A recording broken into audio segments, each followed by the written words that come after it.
Hi, I'm Dante.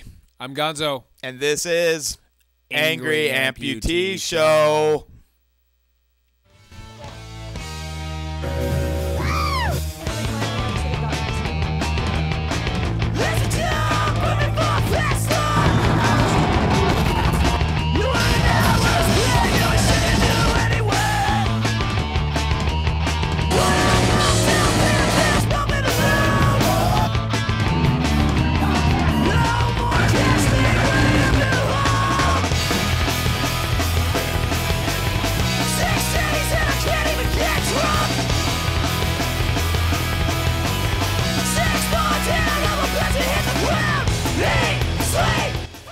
Yeah. Welcome back. Welcome back. Angry Amputee Show episode 3. Holiday episode. We have got a bang-ass show today. Xmas 2014. And we're bringing in people that you would not believe we have. You wouldn't believe. Non-humans are in this show, too. I believe it because it's sitting pretty close to me. Let's introduce who we got. Let's do it. All right. We got Bob Calhoun. We got author, musician, incredibly strange wrestler, a.k.a. Count Dante. Retired, but am I one of the non-human people you were talking about before? I guess this is a reveal we have at the end of the show. I don't want to give anything away. Okay, that's that's a big cliffhanger. I'll leave that to you if you feel comfortable doing that. Revealing my what do you mean by inhuman non-human? origins. So wild. Well, 99% genetically, maybe. I am the son of the jackal. Yeah. The beast. The jackalope. The jackalope. Yes. Like that little known movie, The Omen. The Omen. That little known movie that was Yeah. made. Hey, How my girlfriend had made these lovely nut horns that you see right before you. Oh. Beth Miles, she had never seen The Omen until about a week ago. The Ridge. Can you believe there was a human on planet Earth who hadn't seen The Omen? Well, as a Catholic kid growing up, I mean, seeing those movies, then it was like, maybe I am the Antichrist. You know, you go through this, kids in the 70s and 80s go through a fear of, like, you start looking in the mirror to see if there's a 666 on the back of your hairline. No, I think we've all tried that. And the hard part was trying to get the mirror with another mirror so you could actually see something. Yeah. It was extremely difficult. And if you watch the movie, you would see that the child never looked for that himself. You have to have a Gregory Peck. You have to have a Gregory Peck to find the number. And the child, when it grew older, in Omen 2, looked at himself. Oh, did when he was a teenager. This I do remember. And he was like, no! He was Before a fucking cunt, though, finally wasn't accepting his fate. Yeah. Yeah. Well, I mean, anybody who was trying to kill him got killed by an escalator or something. So I don't know why he'd be against it. It was like the first Maximum Overdrive. Everybody died by some mechanical device. Playing a glass would just chop off David Warner's head or a big spear or something. And you didn't have the preface, the setup with the guy with the bowl cut. The photographer in the scarf guy. He didn't have that guy setting it up, who was also in Time Bandits, by the way. He didn't have him setting up the whole idea. Look, there's a line through the photograph. And then look at this one, cheeky bastard. There's a line through this one. And then look at these people. That's where the line went, mate. Oh.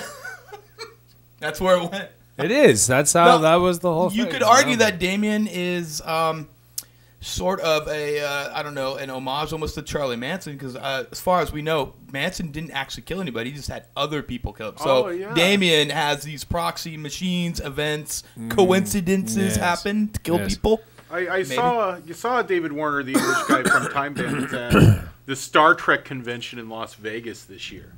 Oh, I didn't even know he was still alive. Yeah. He's still, he was in Star Trek 6 and Star Trek 5. Yeah? Yeah, and he's Time in some After Next Time Generation with Malcolm episode. McDowell? Yeah. I was like, I had injured my back, and and so I was like seriously high on Percocet that whole Vegas trip. Yes, tell us more. Somebody gave me press passes to the Star Trek con. I wrote a book about conventions, so I still get press passes to conventions, and it was like David Warner and then Harlan Ellison, so I had to go. And so I was there about 2 hours at the Trek con, saw everything I needed to see, got the hell out.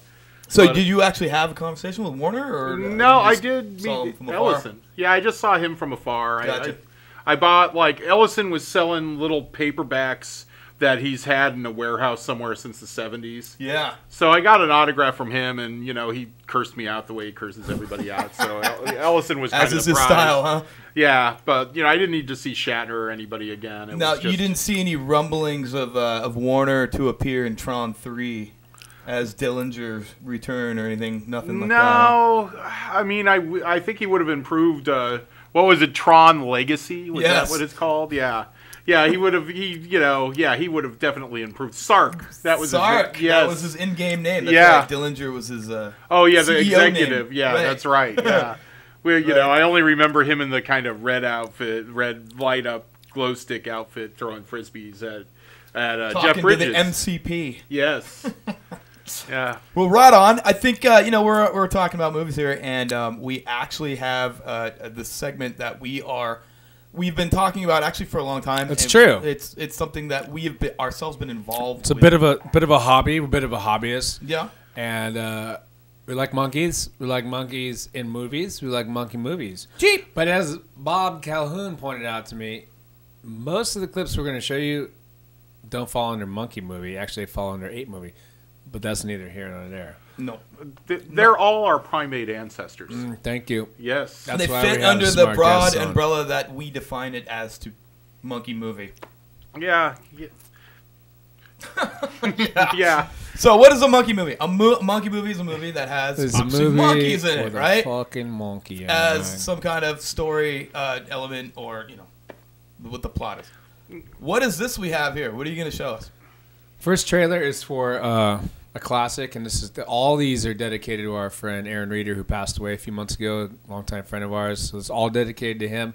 He loved all these movies, and we don't know why. It's a fucking mystery. But we love him. So we love him, and we love monkeys, we love movies, we love monkey movies. Movies. The first one is for a timeless classic from a little George Costanza character, and it's called Dunstan Checks In. Cheap.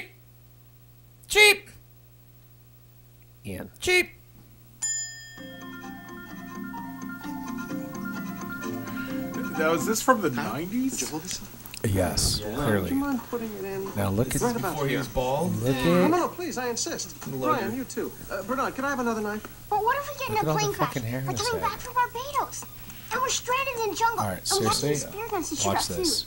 But we don't know how to cook it or anything. Costanza looks like the biggest fucking pervert just staring at that naked boy right there. Look at that.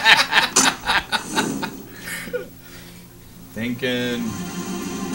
Let's get to work. What's in the box, dude? What's Fucking monkey! Oh! There's a monkey in the box. Does his affections turn? I think it might right there.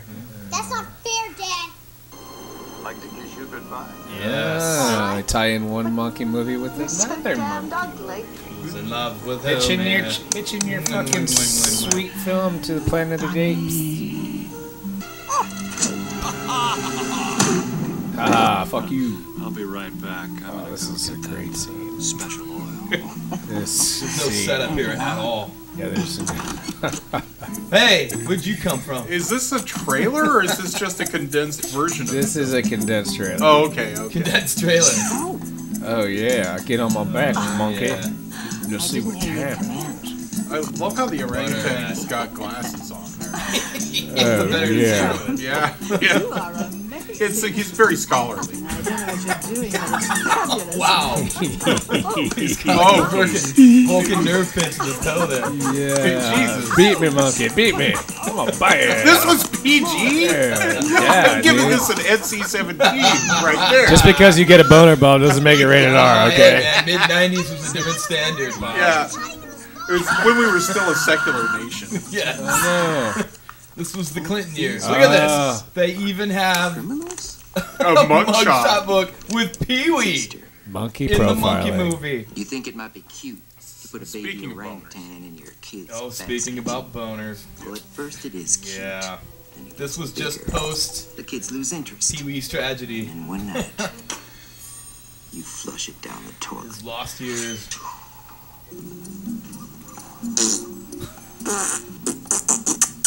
You heard me. More bananas. That's right, bananas.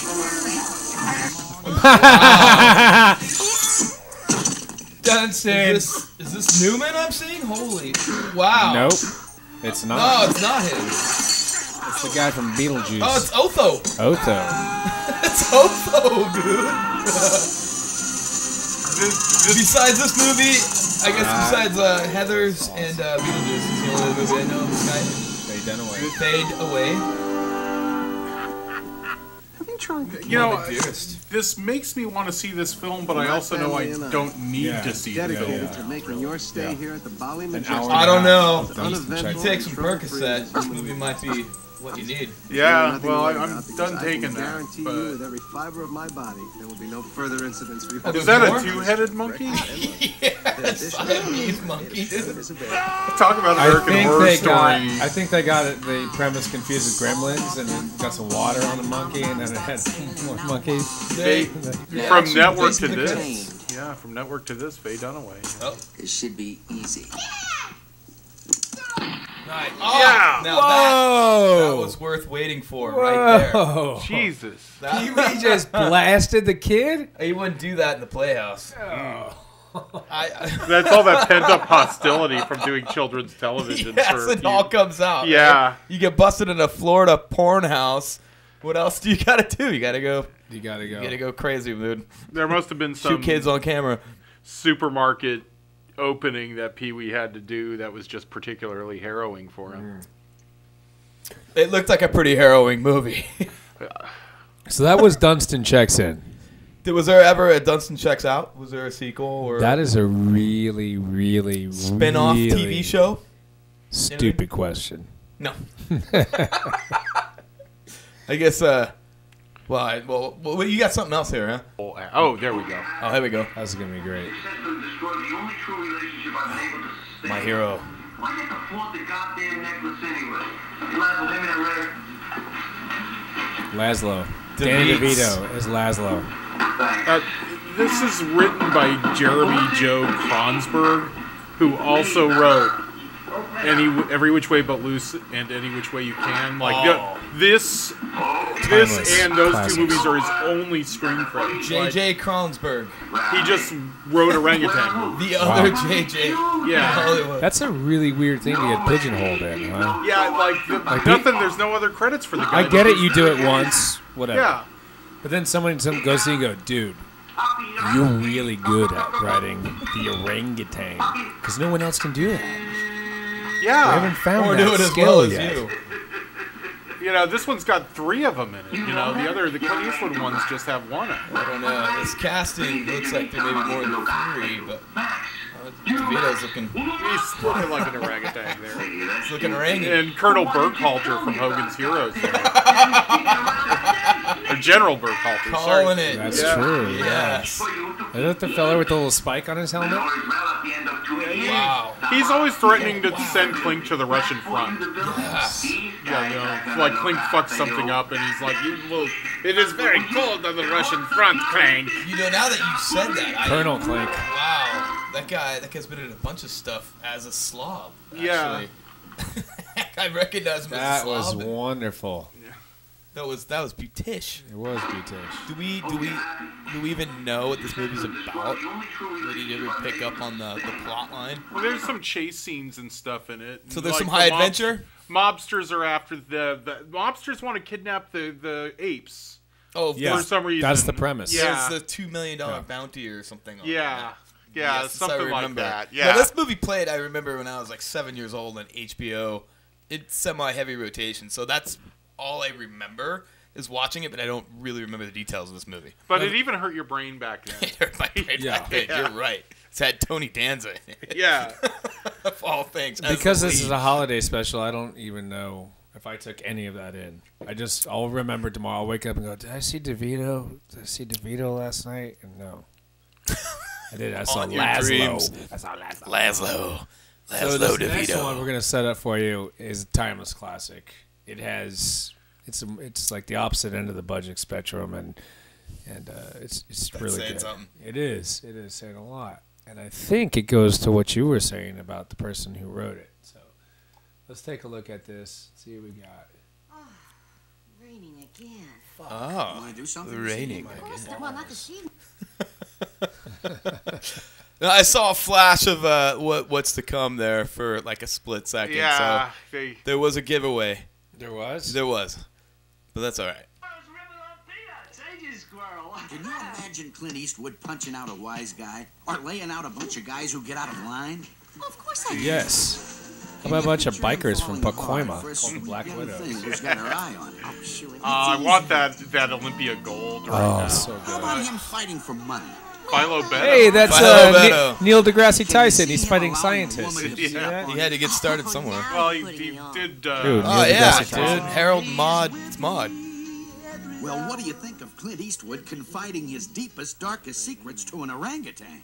Jeez Louise. See, they were even far branding from the reality. orangutans back then. Yeah. My stomach just turns to royal gelatin. It's a bit biased. His chick in every movie of this era. Yeah, It's no well, joke. he's kind of It's married Eastwood to like her. I've Kinda, never seen yeah. it before. In a new film called Every which way but Bill McKinney, he raped Ned Beatty in Deliverance. Oh, that's it's right. full circle. Yeah. That's right.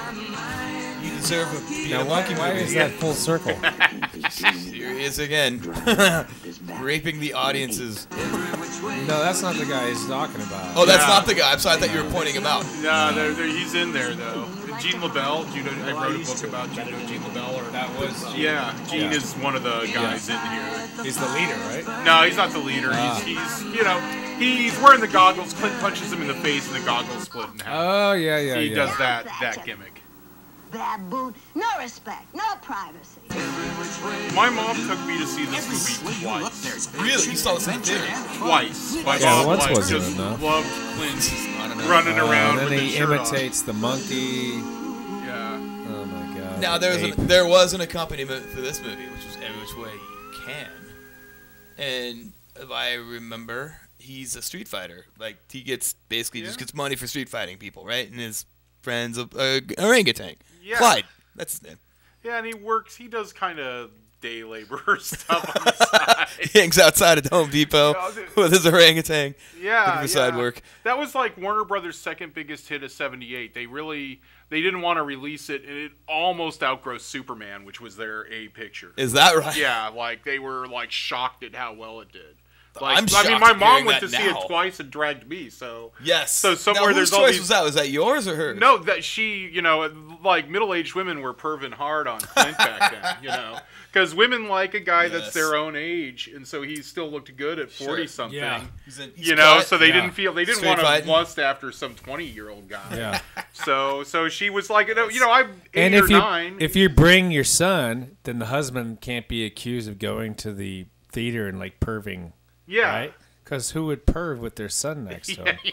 Or their daughter? Well, it was a broken family, so my mom's like, I want to see Every Which Way But Loose again. That's And some again. quality entertainment there. And he was still riding high on Dirty Harry and westerns of that era too. So I mean, he did The Outlaw Josie Wales, I think, the same year or year That was after. a good one.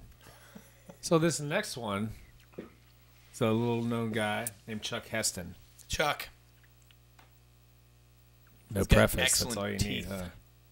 And fuck Michael Moore for chasing him down and calling him a dick.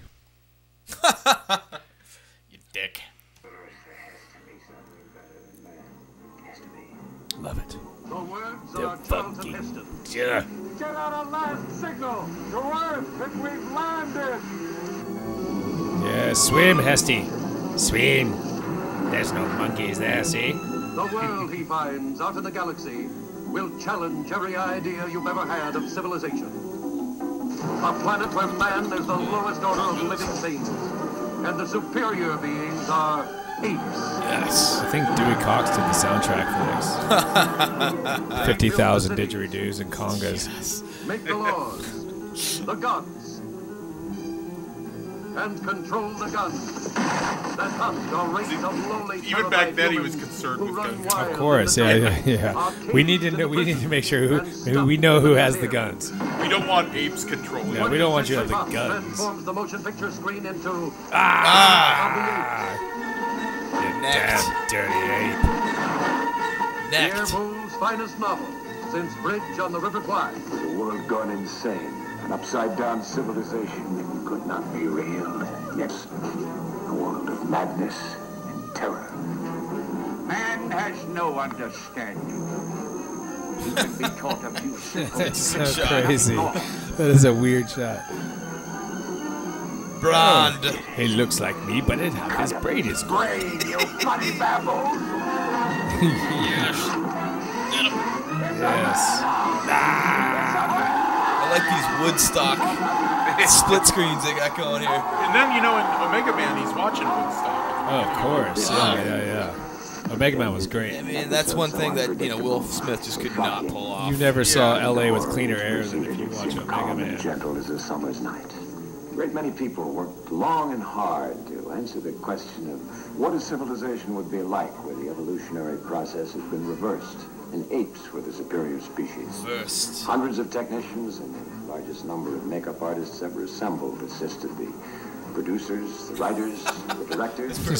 Dude, this is fantastic. This is part of the trailer where, he's got to pitch it as as Chuck Estes. Yeah, you don't have Harrison Ford telling us about the Star Wars movie. No, you don't see that often, do you? What a great cast, by the way. Carrie Fisher has returned. We brought her back and got her back in shape. The directors and producers are very happy. They're looking to make a lot of money here. They didn't want to shield you from the idea that people were making these films back then. They wanted you to relate to it as a working student. It was still a magical process then, right? Couldn't comprehend it. Colored by Deluxe. Beyond your wildest dreams.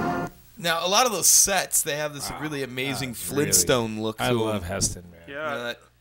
I mean, that's OG. You could go farther back, but that's pretty much, I think it's the beginning of the OG Monkey movie, What we think if you're just is Monkey movies. Yeah, yes. And here's the thing, the only genre we have now is remakes of the same series. We don't get Dunstan Checks In, we don't get the wacky comedy monkey movies anymore.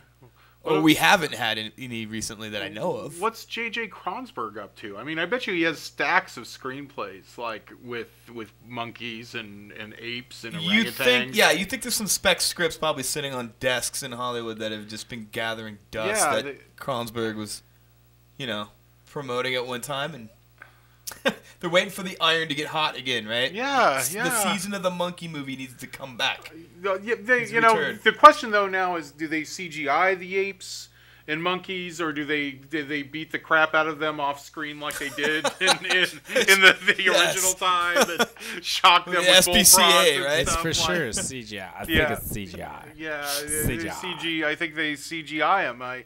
Maybe there's stuff Kronsberg wanted to do back when he was restricted and shackled by having to use real apes. Well, it's like Beverly Hills Chihuahua. They didn't actually use a Chihuahua.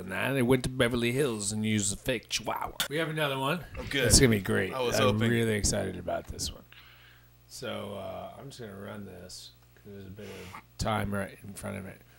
But it's from Ryan. Yeah. Quality films. Oh, you knew you saw that. The only thing better than them is Avco Embassy. When you was a Ute, yes. You'd see Thorn EMI or Orion. To Alan, to the start of his new life. So you, old woman, who are you? Exclusively for quadriplegics? How about if I were to donate a monkey? Can't expose anything weird in the lab. That's the monkey from Outbreak, right? To follow commands. It's a capuchin monkey. Take care of it, Jeff. The idea is that it's going to take care of you. So we're mixing up the species here. This is unbelievable. This is a legitimate monkey. This is a real monkey. That's on my face! What the hell was that? That was a parrot. How did a parrot get into a monkey movie? A monkey game with his friend. And the director said, get that goddamn parrot off my set. Look, I like this. You got monkey point of view. Oh, monkey POV. I see what you see. It's like Beastmaster. Yes, teeth. You have teeth. I have teeth. Our teeth are similar. My canines will out-canine you. Our teeth are similar. What the hell are you doing to her? Ellen, be nice to my monkey. And I'm getting out with her. You do know that that's impossible. You don't taunt the monkey. You do know you're a fucking horrible actor. Acting tough. Yeah, George Romero was hanging out a little too much with Stephen King. They kind of got crazy ideas of what should be in a movie. What's scary to you? the master Being a of quadriplegic with a psycho monkey. It's like, no, George, just do another zombie movie. Yes. You know? Can you make the monkey a zombie? Like, that would be kind of cool. Yeah. Kinda. Look at that. Monkey shines, man. George Romero. Directed, written for the screen. Who knew? I didn't That's know cool. prior to... I love Monkey Shines. Monkey... I don't believe I actually saw it. This one actually escaped me. I didn't see it either. Gonna have to Netflix that I thought tonight. you had seen it. No, I saw parts of it. Like, You suggested it. I did because I remember watching that trailer. I just assumed you seen it because when I remember back in the day, I had seen it. Cheeky bastard. Oh, this milk is delish, by the way. Holiday milk? Holiday milk is good. The It's nog. good. Holiday milk and nut horns provided by Amputee Press, our underwriters. Miss Miles did a Little wonderful shout-out. job. Oh, yeah. It's very good. She's super. So the next one here, you guys are really enjoy. The guy who stars in this is married to a centaur. She has a body of a woman, but I think the whole thing is a little bit. I mean, you'll see what I'm talking about. Okay. Yeah, I'm already. I'm setting it up. Yeah, I'm setting it up, but maybe a little bit more. Good. A little bit more than I should have. A murtar? Is it a murtar? Like a half minotaur? Centaur, right? No, Minotaur is the head. There we go. Centaur is the bod. Oh, you know when you see that, you're gonna get quality right there too. Oh yeah, here we go. You're right. It's Barris Fuller. He is married to a centaur. Minotaur. I'm dead. Horse tar. When Jimmy Garrett joined the Air Force, he knew he. Now, this is the original project. Why didn't you go to the Air Force Academy? Not the party movie that came out a couple years ago. When I heard they were making that movie, I was like, oh, they're remaking a monkey movie? I'm like, oh, I was really disappointed to hear that that's not what they did. He'd work with space-age technology. This is going to be a whole new experience. I just hope I'm up to it. It's disruptive. Them. These are monkeys. Monkeys. But he never thought he'd meet. Those are apes. Chimps are apes. I'm Yeah, sorry. he said monkey. They're 98.5% us. But I think we have Ferris Bueller to blame for why we see an ape in a movie and call it a monkey movie now. Yeah, I mean, there's the evidence. There's the proof. Yeah, chimps. You know, He they're set the little. bar. Go back to He set it very 85. low. That's Go up. the call out. That's right. Pull it back. That's good. That's good. In movies, we're almost always seeing like children, chimp children, like because when they get to be mature, they just would rip out, you know, Your heart. Matthew Limbs, Broderick's arm out of the teeth. socket. Yeah, they want to take your limbs off first, I think. Because, I mean, they have the strength to hang by one arm from a tree for 6 hours masturbating with the other hand. Like Yeah. 3 Really times stronger strong. per arm, muscle mass per pound per versus people. Doing monkey things. And ripping off like that one woman's face on Vicodin, and her eyes, and the hurting, and the pulling, and the teeth, and the blood and stuff. There was that too. Yeah, I can't believe it they're making those movies. Nothing you can do about it, man. We're gonna kill those monkeys, man. I actually did Get out of that theater. From the creators of War Games. Did see it? It must be John Badham. Go dude. figure. Why don't you just call it War Yes. Games 2? Wow, Monkeys. that's how they followed that up. Did so the War Games straight to Project X for him, and then he went to Ferris Bueller pretty much from here, right? That was the next. I thought Ferris was first. He might have already been in Ferris because Yeah. Oh, is a that right? monkey movie back then was an A picture. So. Yeah. An A Yeah. picture. Yeah. After Clint Eastwood like almost dethroned Tainted the Superman, soup. Yeah. you know, if you want to get rid of superhero movies, make another orangutan movie. That's like the only thing that could get Avengers 2 That should, derailed. Clint's still kicking, still making films. Maybe the iron is hot. Yeah. For him to go Philo Beto. revisit his character. It's all about Philo Beto. Philo Beto. Yeah. It's a good band name right there. There's probably is a band somewhere, I hope. Oh, Philo named Beto? Philo Beto. Yeah, I would like to live in a world where there's a musical project called Philo Beto. Philo Beto. Toi. So this next one is a little bit nutty bananas. In keeping with the Yes. theme, okay? Yes, it's called Monkey Goes East, I believe. It's Monkey called Goes East. Monkey Goes East. Now, in the deep, intensive search for monkey movies to make sure that we were missing anything, we stumbled across this gem. Now, what I've seen of it, I want to get too spoiler. I'm just gonna we're gonna watch. We'll commentate. This might have been the progenitor of all monkey the content afterwards. But Monkey Goes East. Here we go. 一個魔法變出72變，一句咒語要佢求生不得，求死不能。Yes, I like what you did here. 妖怪嘅獵物唐三藏，要取經救人， Yeah, wow, is that a real place? 魔鬼嘅劊子手孫悟空，只要師傅肯放我出來，我一定痛快全身。豬八戒， There's a pig man too. It was. 生正。 It's like this is better than Sinbad, dude. No, it's like the last samurai goes to the island of Dr. Moreau, like dude. Gamera monster. Gamera monster. This is the best movie ever made. Yeah, man. How have I not seen this? This is what I was thinking too. Discovery is every day. 中國歷史上最著名章回小說改編。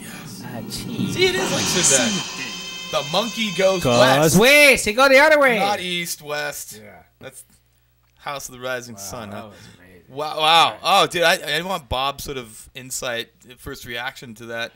What's your thoughts? The monkey goes west. Yeah, and apparently. not east, as previously thought. I'm just blown away by it. I mean, Speechless. there is this Cambodian film called The Crocodile Man, where this guy goes inside of a crocodile and then he becomes a crocodile and he tries to seduce ladies with his crocodile style, and he sings songs it's dubbed by Australians, so it's like, oh, I could turn into a crocodile, I would make you smile, and there's like martial arts in it too, but that set a bar that I think Monkey Goes West has vaulted over. Oh, okay. Except there is a sad tragedy. There was a high point at one time. Now that has been broken. Crocodile Man is pre-Khmer Rouge, so the sad part is many of the people in the Crocodile Man were brutally executed later. There's a tragedy. Are no longer with us. Yeah, there's a couple of actresses I think that made it, but it's like at first you're just laughing at it, and then you find some website made by some very good person who was even more obsessed with the film than I that went into all this detail about it. It's like, man, one of the great crimes of the 20th century. The killing fields? Yeah. Wow. But yeah, before you kind of look at the nation of Cambodia and go, think of how much great crocodile films would have come out of there and why communism was so terrible. Destroyed the crocodile art film house genre. Yeah, but Monkey Goes West, see Crocodile Man if you can. I don't want to get us too into crocodiles now, but Monkey Goes West is blowing me away because it's got a pig man and a Gamera monster. Yeah, there was a lot in there, really. Yeah. Would you like to watch that one more time? If you're gonna cue it up one more time, I don't think. Okay. It's you might have missed the first time. I'm just gonna try to find it. It's. Well, Bob Calhoun, we can send it to you, no problem. Okay. I want this whole trailer tattooed on my body. Oh, wow. Just scene by scene by scene. Yeah. Yes. What is going on? You like the Sistine Chapel all over you, but with this trailer. That beach there did look like Mallorca, like in Spain, where they filmed all those Harryhausen movies. It did have that. You do expect to see the Cyclops come around that bend there.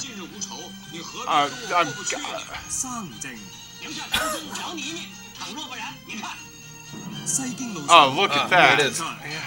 Dude, it blinked too. That was a really bad Godzilla. This is amazing.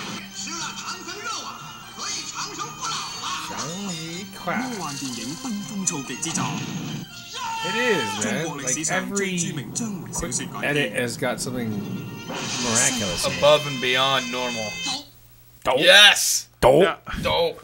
Dope. I don't want to be too topical. Dope. But there's that Japanese not Japanese. There's that Rubber Suit Monster movie that Kim Jong-un's dad, Kim Jong-il, he kidnapped somebody for this. Yeah, he kidnapped South Korea's greatest filmmaker and made him make this crazy communist North Korean Has this movie ever been released outside of North Korea? Yeah, there was a DVD release of it, yes. There is? Yeah. Okay. Maybe, every theater that was going to show The Interview on Christmas Day should show the North Korean monster movie. Double feature. It's the only, right? With a Team America, like they are in that one theater in Texas. Yeah, they aren't doing that now. Paramount won't let them show it. So it's they won't. Like, okay, if you're going to completely appease the North Korean regime, why not show their monster movie? Wow. And it'll be Pyongyang's Christmas gift to the West. That's crazy. That's what we want. Yeah. Man. We were looking for a Christmas gift. It's probably funnier than The Interview. Yeah, you've never seen this film then? I've only seen clips of it. There's never the right moment. Oh, okay, yes. You got to put time in your schedule, right? Well, no, it just has to be, it never feels like, you can't just get home from work and watch that. It's like, you have to plan this. You have to have the mood just right. And now that it's like having kids, I'm realizing now that there's never the right time to watch that film. You just have to do it. It happens and you deal with it. Yeah, you move forward. You could never play it. You could try to plan that. It's just not going to work. And I wish I knew the name of it off the top of my head. We're going to next time we will have to do research. Yeah. But I'm saying Christmas, every theater, we were already capitulating to the North Koreans. It's we the need gift to show that keeps this on giving. Yeah. We can't even show America, fuck yeah. We can't show that movie. Which is really ridiculous. Because it's already been shown. You gotta be. It's not like people haven't seen it. You gotta think that if they're going to capitulate to that, if they're gonna give in and just totally fucking puss out, that they're not gonna let you do anything. On a level that's like they're not gonna really let you do amazing. anything. They're not gonna let you fucking show Team America, which would be absolutely appropriate. Absolutely. Or what about that James Bond movie where the North Koreans are torturing Pierce Brosnan? Can we show that? The last one? I think that's the last one. Remington Steele. Yeah. Like the North Koreans. They're torturing my Remington Steele. Those fucking bastards. Yeah. No. You know what? You know what we should do? We should send Dennis Rodman over there. That's what we should do. And then he'll go over there and he'll just play basketball. That's a really good idea. And they will run it. No, wait. That's a really good idea. Yeah.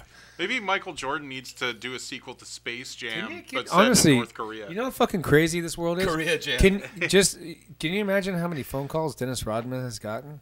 Just about as soon as North Korea pops up.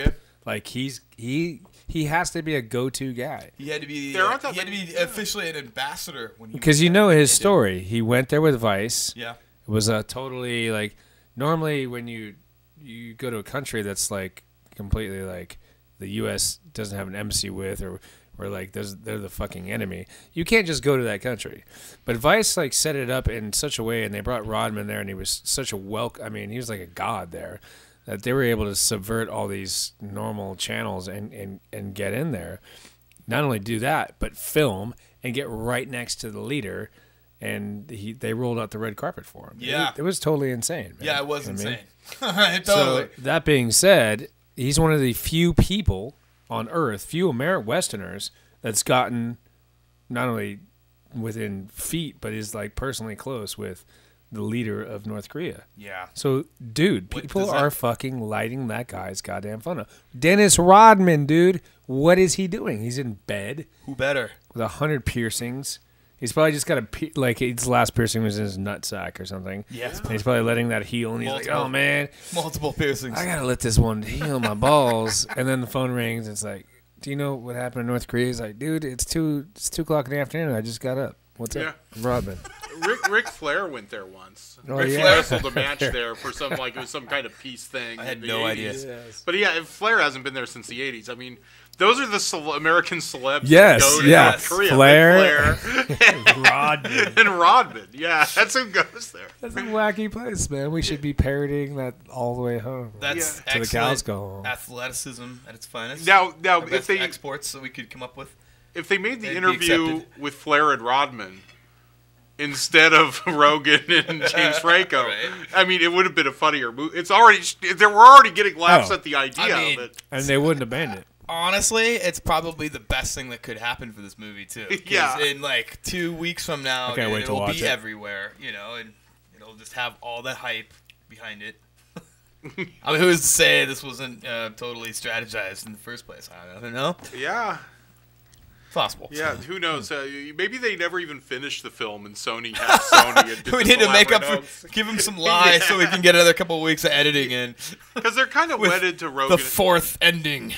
They're kind of wedded to Franco and Rogen, so they don't want to destroy them. So. Yeah, sure, yeah. And in case nobody knows what we're talking about, 10 years from now, when you listen to this, there was a movie that was about to come out called The Interview with James Franco and Rogen. What's the full name? Seth Rogen. Thank you. Rogen. Is that that's my fancy way. That's his Japanese monster name. Yes. Thank you. And they go to the premises. They go to North Korea to kill they're sent in to kill the North Korean leader, and all sort of zany hijinks happen. Film was about to release on Sony Pictures, and the North Koreans hacked Sony and basically said that we will blow up theaters in America and kill people if you show this movie. And I'm sure most, Red Dawn, red-blooded Americans were like, "Oh yeah, faggot, we'll bring it on because I'm ready for you." And then everybody else, Sony and the East Coast and West Coasters were like, "Oh, well, we can't have people blown up in theaters." Right. So they completely caved and pulled the movie. Now, that is what just happened. Now, to be fair to Sony, and this is nothing I've read has brought up, they are within range of North Korea's terrible rockets and missile systems, and Sony's a Japanese company, and nobody's really thought about that. So maybe you think they would it's be by a little proxy more jittery. Because their geographic location is Japan, in the Sea of China, and like, Bob, can I ask you something? Fair. Yes. Are you trying to get your deal picked up with Sony? Is that what's happening? No. I take a deal from Sony if I could get it. I do have a TV. I'm trying to sell a TV show, but I think we're all trying to sell TV shows. Who doesn't have a script in hand? Yeah. This one's not for sale, Bob. Yeah, I was rejected by True TV, so that's the trajectory of my success and failure. It's like, I was rejected by Alternative Tentacles and Man's Ruin Records with bands, and now my TV projects are being rejected by cable networks. Well, let's talk about what you're trying to pitch. You have a couple books out. Yeah. You have a long history here in the Bay Area. Yeah. As kind of Carney Barker in some senses with strange wrestling, and as a wrestler, as a musician. And as a writer. Yeah. And as a publisher, I should add, too. So many hats. Kind of published, yeah.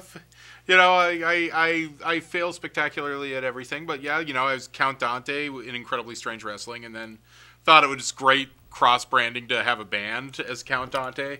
Yeah. And, that's where me and Dante here met. Was on the Warped Tour in 2001. I think even... before that was at Stinky's Peep Show. Yeah. There was a few shows on Thursday nights at the Covered Wagon in San Francisco where we either played together or we were at the same venue for whatever reason. We toured on Warped before 9/11. That was June and July and maybe into August. And then we played a Stinky's Peep Show, I think 3 days after or 2 days after 9/11.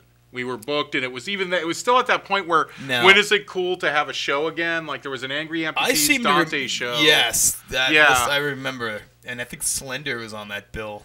Weirdly enough, of all bands. Yeah, I couldn't remember the third band, but I think you might be right on that. Yeah. His memory. I only remember Angry Amputees. I don't remember what if there was some lady shooting bananas out of her vagina. That usually happened in the back room. That's what it was there for. I mean, Sean, who's in that Inferno of Joy band, used to do a show where women would pour wine in his butt, and then he would poop it out, and people would pay to drink the wine. It was almost Jim Rose-esque, the circus antics that they pulled off.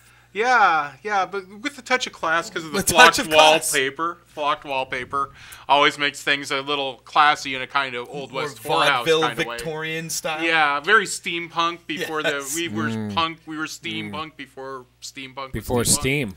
Yeah.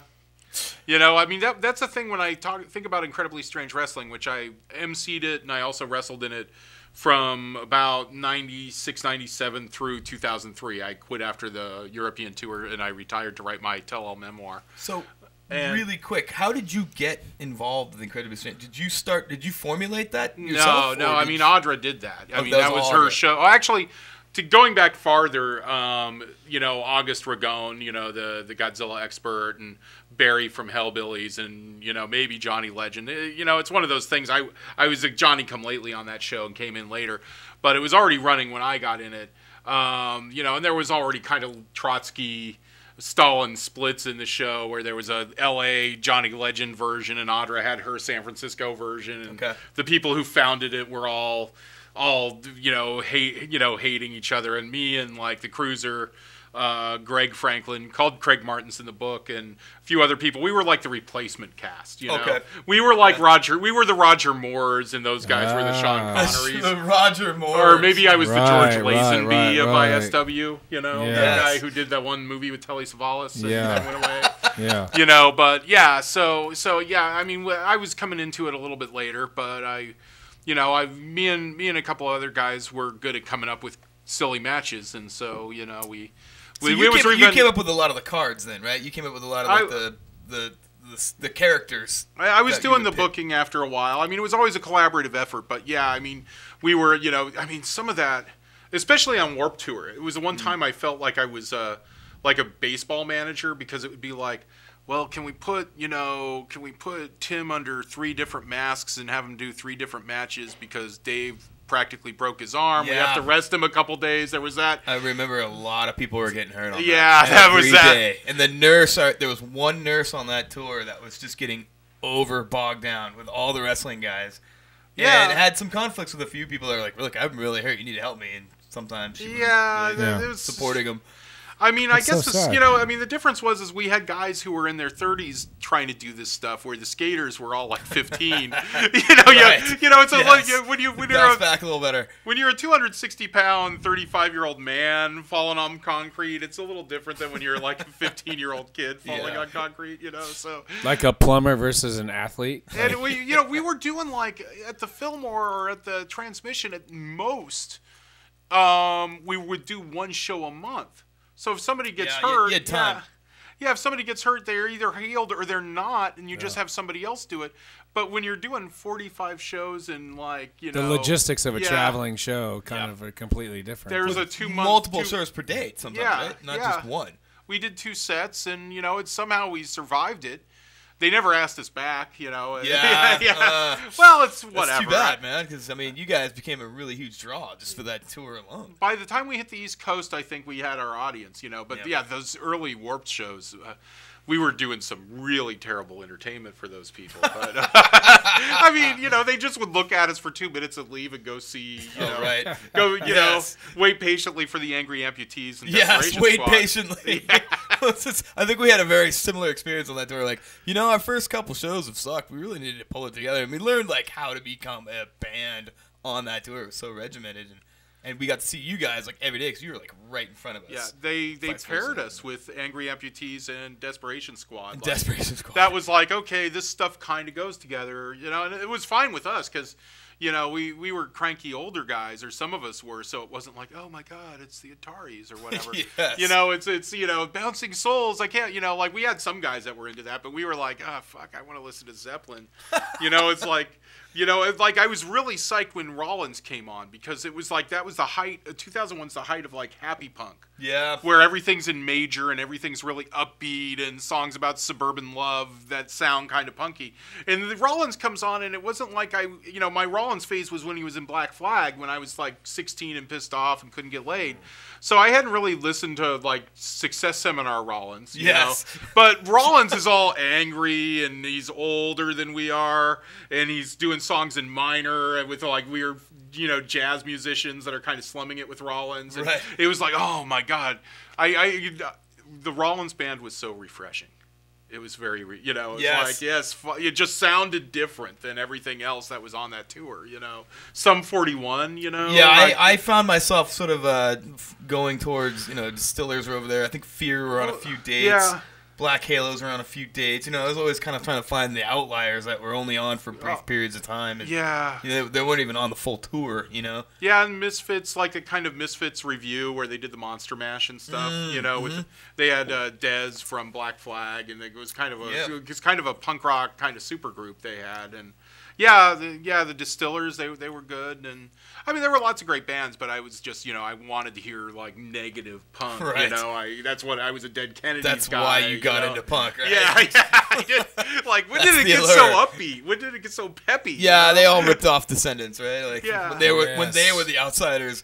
When did punk rock become so tame? Exactly. Yeah, I mean, but you know, there was that. Did you ever experience that thing where there were those kids?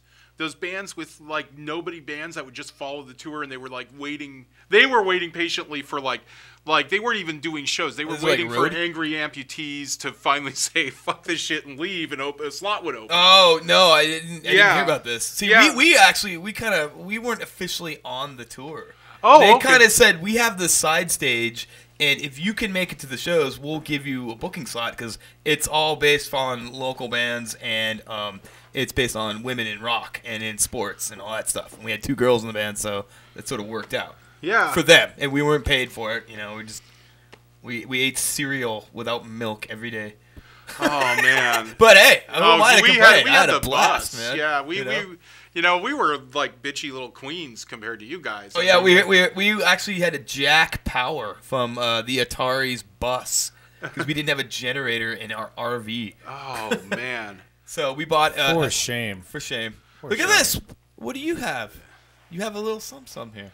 Oh, it's beer, blood, and cornmeal. And look, there's a Macho Sasquatcho, so it's kind of a monkey book. Oh, it is a monkey book. Yeah, it's got monkeys in it. Macho right Sasquatcho. Macho, and also right Nate wearing the gorilla costume. Squatcho. Yes. Yeah, Nate doing the gorilla medic job. You had some other character. You had El Pollo Loco. Oh, Pollo Diablo. The Pollo Diablo. Yeah. Sorry.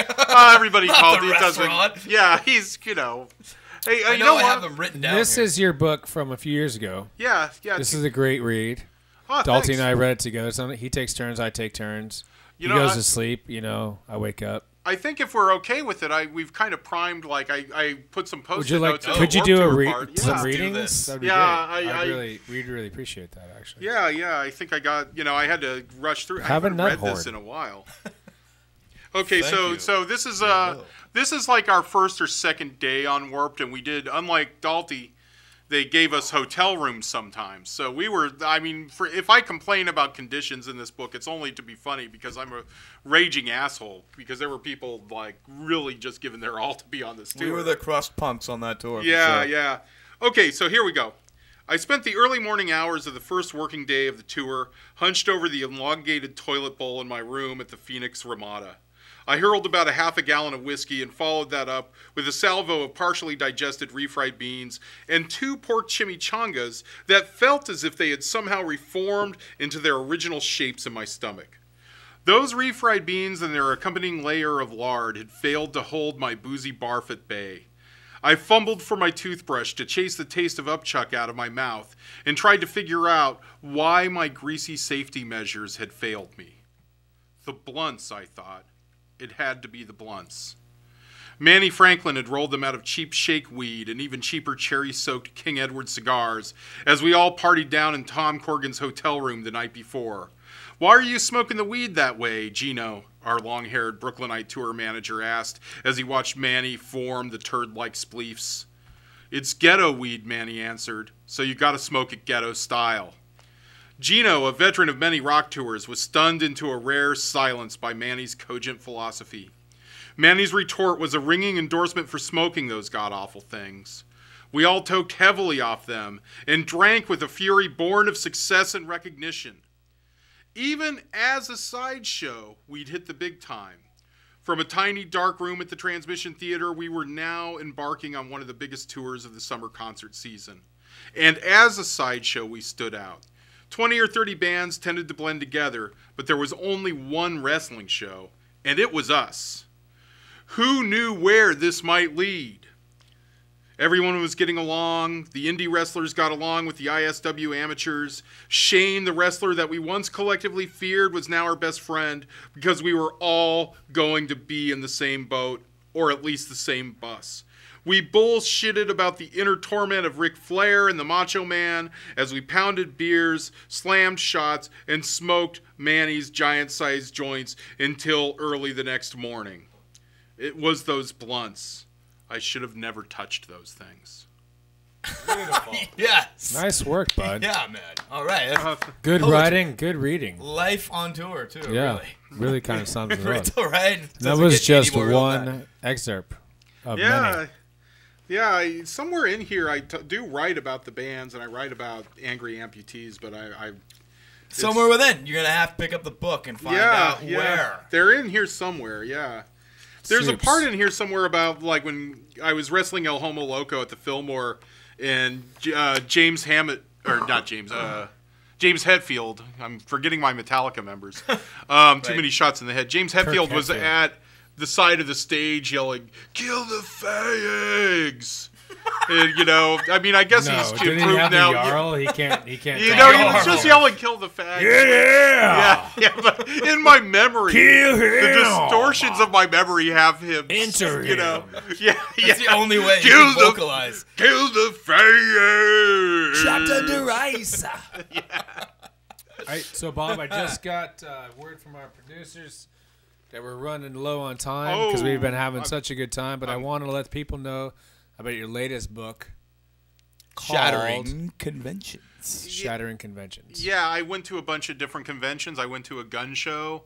I went to Comic-Con. I went to a Republican con. Saw Mitt Romney, stood close to Mitt Romney and didn't stab him.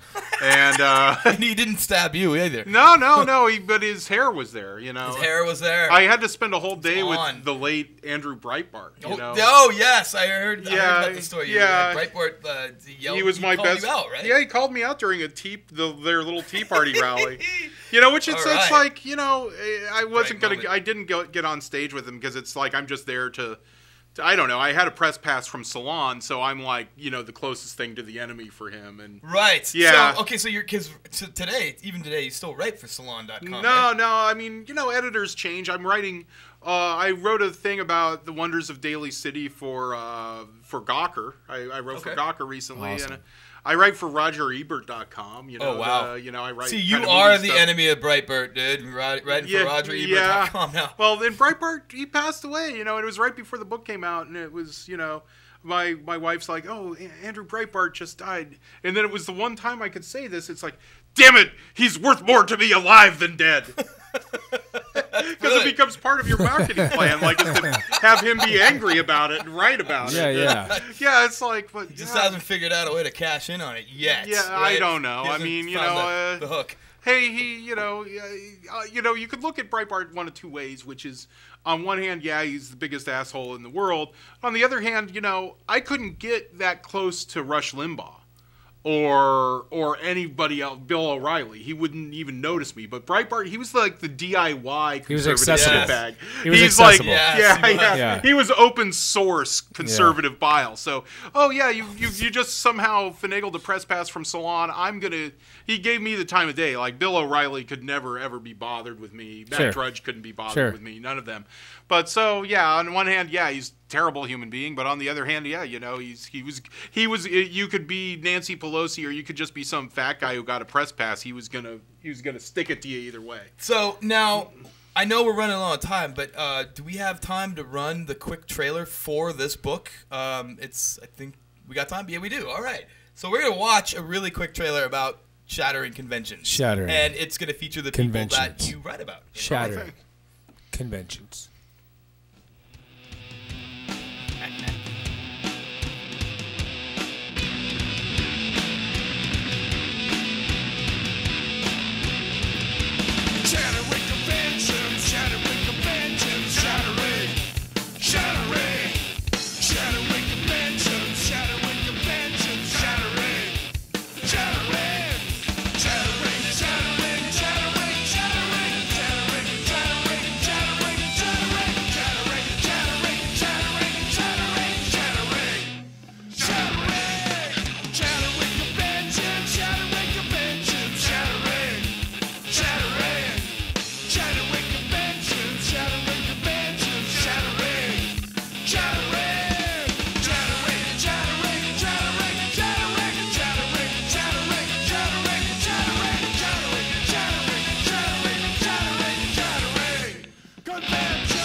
The Ghost of Elvis. Go get it. Wow. Go get that Bob Calhoun book and just read it. Yeah. Get all the words. Now there's one one story that pops out to me in this, and it's actually towards the beginning where you meet Jack Kirby and Stan Lee at a convention at a Comic-Con, I believe, before they were cool, right? Before like they got like you bite your tongue. Stan Lee was always cool.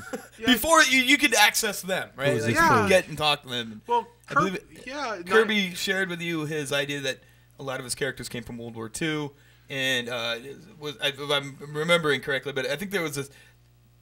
My point was this: he shared with you a story that some Nazi had an explosion that went off near him, and it blew his clothes off. So he's just running naked with jack boots, with his wang, just swinging.